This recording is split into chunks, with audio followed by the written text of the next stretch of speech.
Yan. After ng sakuna. Ginusto nyo yan, di ba? Kanina, over the moon kayong mag-party-party. Mayroon pa kayong paano may pakaktil-kaktil pa kayo ngayon. Hakot kayo ng stripe bag mga day. Ginusto nyo yan. Oh. Meron ano? Oh, ano? Before, saka after. Oh.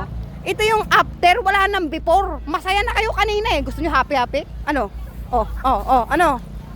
Oh, cocktail. Oh, ano? Irap. Photoshoot pa. Gusto mo yan. Hindi ako pwede mag-vlogger mga day kasi maukray lang talaga kayong lahat. Oh, tingnan mo, yung may-ari ng James, oh. Dati ano lang to eh. Nagmamanit na siya. Dati nagpapa-nails pa yan. Ngayon, oh. Dinamay pa. Oh. Wala nang pandinig. Napagod na. Uy, oh. Nagsisweet-sweet pa kayo. Nakuha nyo pang mag-sweet-sweet. Ilalagay ko to sa ano. Arty. Kala mo hindi na gano'n. Oh, ano? May-ari po yan ng James pero naka-stripe bag na. Pina-terminate na namin. Tinerminate ni James. O, tinan mo, oh.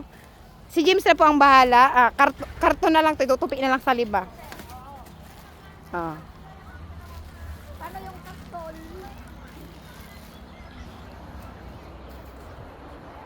Oh, yung ate naming lahat, oh. Tingnan mo, oh.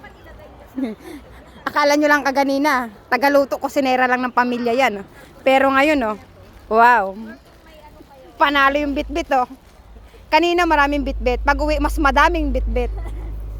Tingnan nyo po yung ginawa nilang damage, oh.